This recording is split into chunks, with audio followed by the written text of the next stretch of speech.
Hello students, class ninth movements chapter 1 the lost child में आपका स्वागत है। मैं मुकेश कुमार फिर से एक बार लेके आऊँ आप सभी के लिए इंग्लिश लिटरेचर के मूवमेंट्स का chapter number 1 the lost child. Story is about a child who goes to a fair with his parents and somewhere he lost his parents। यानी एक बच्चा है छोटा सा जो कि फेयर में अपने पेरेंट्स के साथ जाता है। और देखिए, पेरेंट्स के साथ जब बच्चे जाते हैं कहीं पर भी तो जनरली बहुत ज़्यादा हैप्पी होते हैं, एक्साइटेड होते हैं, खुश होते हैं, चीज़ों को चाहते हैं, बहुत सारे स्वीट्स होती है वहाँ पर और टॉयज़ भी होते हैं, उनको चाहते हैं। ये सारी चीज़ें यहाँ स्टोरी में हमें बताई गई हैं। लेकिन क्या है इसमें स्टोरी में एक चीज़ और है थोड़ी सी, कहते हैं ना लक के according his parents don't buy these things for him. उसके पेरेंट्स उसके लिए इन चीज़ों को नहीं परचेज करते। रीज़न केवल क्या था उसका, क्योंकि वो थोड़े पुअर थे। Why then does he refuse when someone else offers them to him. और यहाँ प्रॉब्लम ये है कि जब ऐसी चीज़ है कि बच्चे को किसी चीज़ को लेने की ख्वाहिश है, इच्छा है, होप है, तो उसके पेरेंट्स जब उसे मना कर देते हैं और कोई दूसरा उसे उन्हें देने के लिए कहता है तो वो रिफ्यूज़ क्यों कर देता है। ऐसा एक क्वेश्चन हमारे माइंड में आता है। इस स्टोरी को लेके चलते हैं हम। देखिए, स्टोरी हमारी ना ज़्यादा शॉर्ट है ना ज़्यादा लेंदी है, बट इसे हम भी एटलीस्ट 2 पार्ट्स में कम से कम हम इसे फिनिश करेंगे, क्योंकि एक पार्ट में तो ये आप अच्छा नहीं रहेगा कि आप इसे कंप्लीट करते बहुत ज़्यादा लेंदी हो जाए। तो शुरू करते हैं। It was a festival of spring. Spring का फेस्टिवल था स्प्रिंग का, यानी कि बसंत ऋतु जो हमारी आती है उस तरीके से हमारे पास स्प्रिंग का ये फेस्टिवल था। और कहते हैं from the wintry shades of narrow lanes and alleys emerged a gaily clad humanity. क्या था? सर्दी की जो सुखपूर्वक छाया थी, सर्दी की जो सुखपूर्वक छाया थी वो अब लगभग आप ये कहीं शुरू होने वाली थी या फिनिश होने के लिए थी। तो shades of narrow lanes and alleys emerge a gaily clad humanity, यानी ये सब क्या था? जो ह्यूमैनिटी थी उन सभी से, जो एलीज थी, गलियां थी, उनसे केवल एक सुखपूर्वक अनुभव हो रहा था सभी को, क्योंकि ये जो टाइम था ये फेस्टिवल का टाइम था और सभी लोग बड़े खुश थे। गलियों से सभी निकल के जा रहे थे, छोटी छोटी पतली पतली गलियों से निकल के जा रहे थे और सभी के चेहरे पे क्या थी? खुशी थी। ह्यूमैनिटी जो दिख रही थी वहाँ पर, मानवता जो थी, जितने भी लोग थे सभी को सुखपूर्वक खुशियाँ थी वो दिख रही थी। सम वॉक्ड, अब वहाँ का सीन बताया गया पहले इस स्टेंजा में, सॉरी इस पैराग्राफ में। सम वॉक्ड, कुछ उनमें से घूम रहे थे। Some rode on horses, other sat, कुछ घोड़ों पर चल रहे थे, दूसरे बैठे हुए थे। Being carried in bamboo and bullock cars, जो बैठे हुए किस में जा रहे थे? या तो बांस की गाड़ियाँ थी या बुलक कार्स, बैलगाड़ियाँ थी। वन लिटिल बॉय रैन बिटवीन हिज फादर्स लेग्स, एक छोटा सा बच्चा अपने फादर की टांगों के बीच से भागा। Brimming over with life and laughter, किस चीज़ के लिए?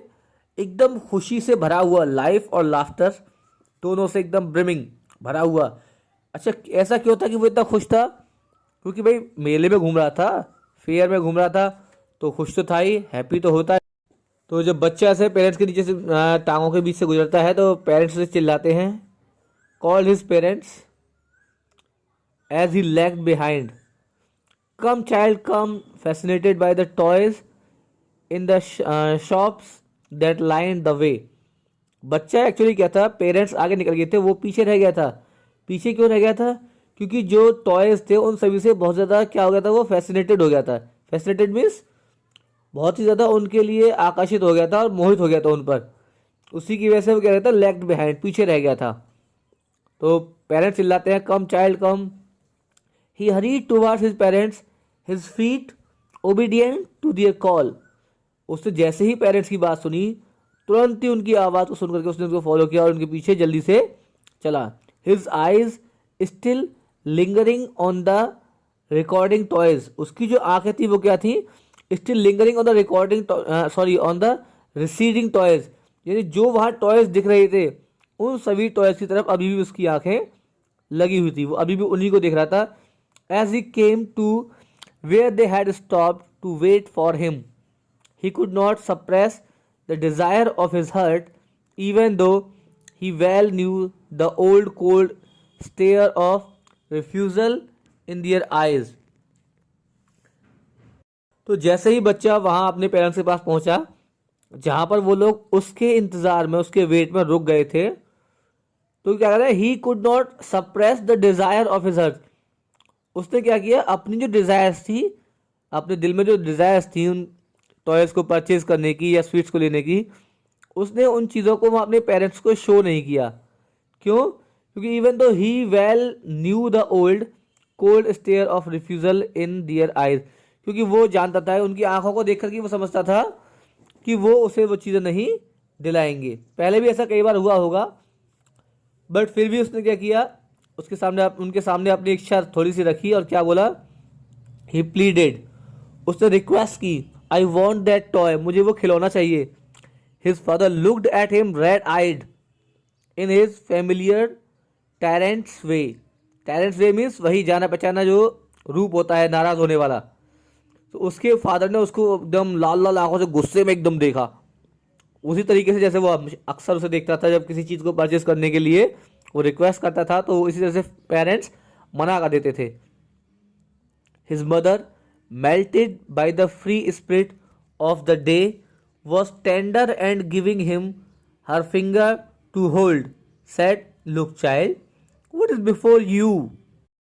उसकी माँ, जो कि उस समय उस दिन से पूरी तरह से वाकिफ़ थी, पूरी तरह से फ्री थी, उसने मौके को संभालते हुए उसका ध्यान भटकाने के लिए अपनी उंगली उसकी तरफ बढ़ाते हुए उससे बोली, देखो बेटे तुम्हारे पीछे क्या है, वट इज़ बिफोर यू, देखो तुम्हारे पीछे क्या है.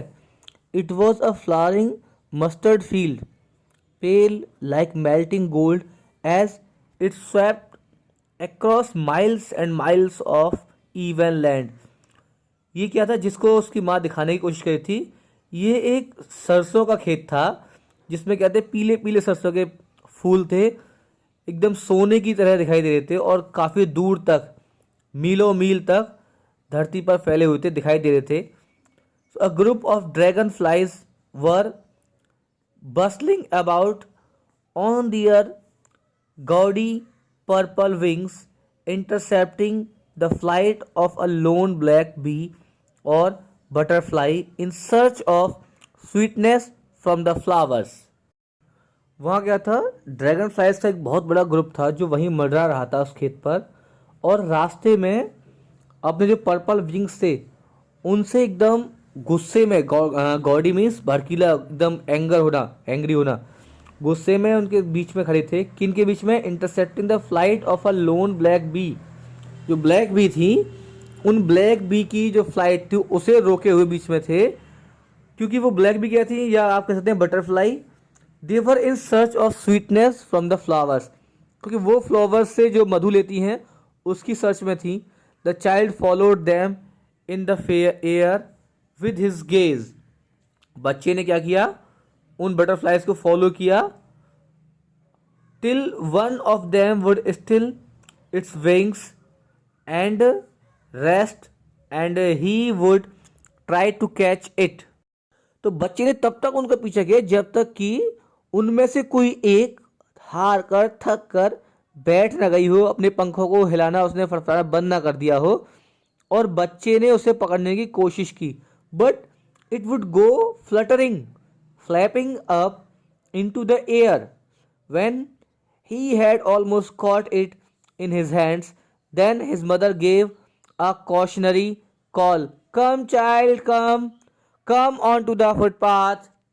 इस तरीके से उसकी माँ ने उसे आवाज़ लगाई, क्योंकि बच्चा क्या करता, कोशिश करता उसे पकड़ने की, बट जैसे ही वो इसके पास पहुंचता था पकड़ने के लिए, वो हवा में क्या करती थी, फ्लटरिंग करते हुए अपने पंख फड़फड़ा के उड़ जाती. बिल्कुल सेम वही कंडीशन होती थी जैसे आप लोगों ने कभी नोटिस किया हो जब हम लोग छोटे बच्चे थे, शायद आप में से बहुत से बच्चे अभी भी ऐसा करते हो कि बटरफ्लाइज को पकड़ने के लिए हम जैसे उसके नज़दीक जाते हैं तो ऑलमोस्ट हम लोग उसे पकड़ने वाले ही होते हैं कि वो तुरंत उड़ जाती है।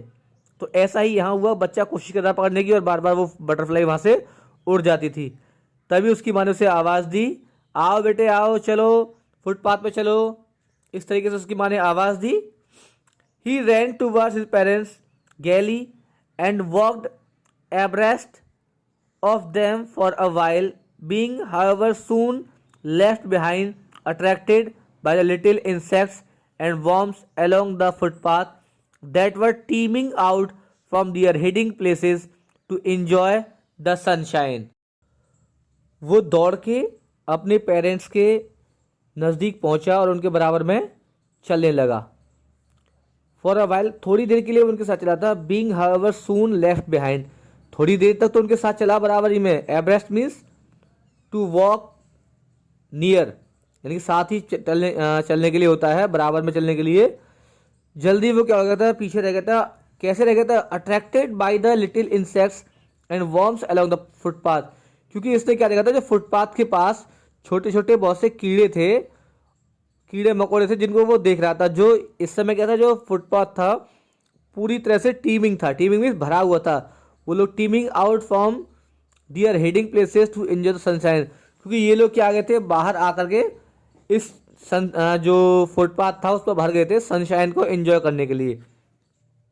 His parents called from the shade of a grove where they had seated themselves on the edge of a well. He ran towards them. Parents से फिर से आवाज आई, कम चाइल्ड कम। इस बार उन्होंने कहाँ से आवाज लगाई थी? एक शेड था, shade of a grove where they had seated themselves, shade of the grove. तो जो शेड ऑफ द ग्रूव है, यानी कि एक शेड था। ग्रूव का मतलब है, आप कह सकते हैं छोटे से जो पेड़ पौधे होते हैं उनकी छाया में से कह लीजिए, या एक छोटा सा बगीचा है उसकी छाया में से। वो क्या हुए थे? They had seated themselves on the edge of a well, एक कुएं के किनारे पर वो लोग बैठ गए थे। तब वो लड़का दौड़ के उनके पास आता है। A shower of young flowers fell upon the child as he entered the grove. जैसे ही वो बच्चा उस ग्रोव में, उस छोटे से उपवन में एंट्री करता है, फूलों की बरसात उसके ऊपर हो जाती है। And forgetting his parents he began to gather the raining petals in the hands. तुमने पेरेंट्स को भूलते हुए वो वहां पर जो रेनिंग पेटल्स थे, यानी कि जो कलियां, जो फूल गिर रहे थे, उनको अपने हाथों में इकट्ठा करने लग जाता है। But lo, he heard the cooing of doves and ran towards his parents shouting, the dove, the dove. The raining petals dropped from his forgotten hands.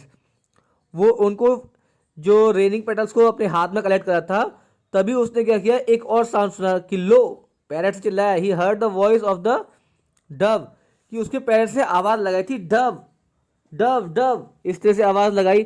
तो बच्चे ने पैरेट्स की जैसे ही आवाज सुनी, वो दौड़ करके उनकी तरफ चला और जो हाथों में उसके पेटल्स थे, जो फूल लगे हुए थे, कलियां लगी हुई थी, वो वहीं पर गिर गए। वो भूल गया कि हाथों में उसके में कलियां भी हैं या फूल भी हैं। उसके पेरेंट्स ने क्या किया, उन्हें चिल्लाया, come child come. They call to the child who had now gone running in wild capers round the banyan tree and gathering him up they took the narrow winding footpath which led to the fair through mustard fields.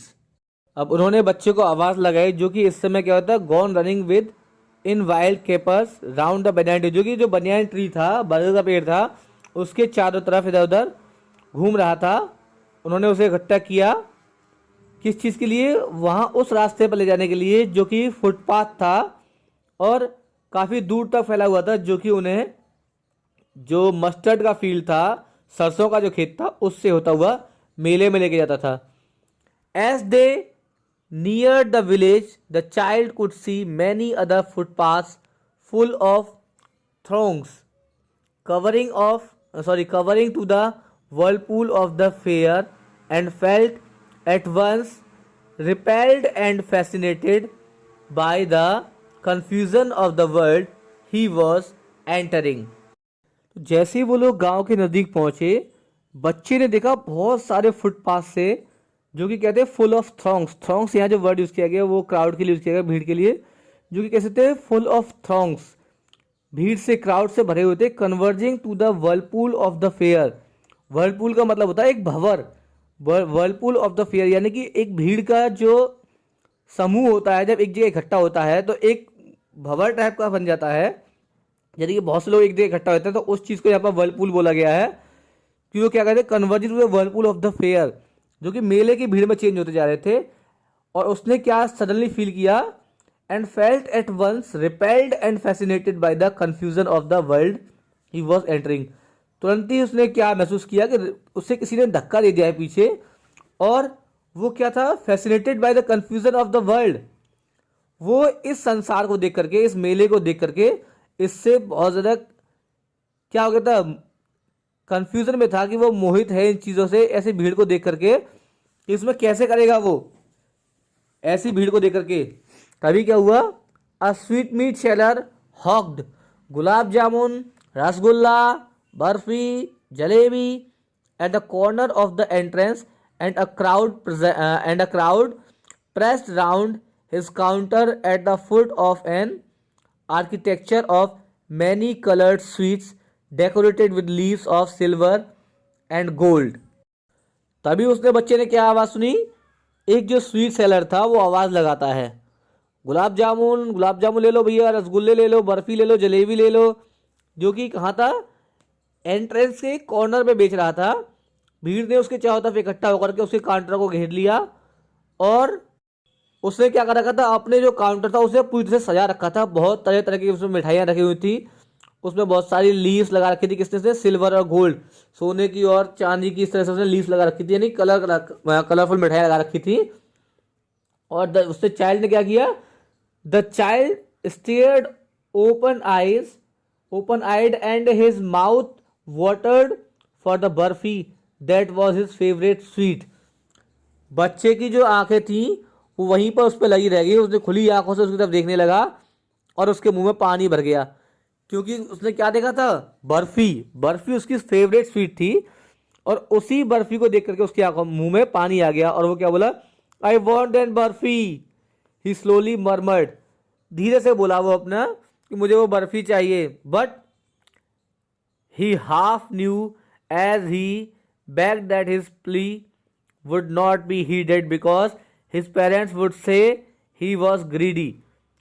But क्योंकि वो जानता था, उसने ये चीज़ धीरे से क्यों कही थी, क्योंकि वो जानता था कि उसके जो पेरेंट्स हैं, उसकी जो रिक्वेस्ट है, प्ली मीन्स रिक्वेस्ट, जिस रिक्वेस्ट को वो कहेगा, बैक करेगा उनसे, तो वो उसको नहीं मानेंगे, क्योंकि उसके पेरेंट्स उससे ये कह देंगे कि वो लालची है।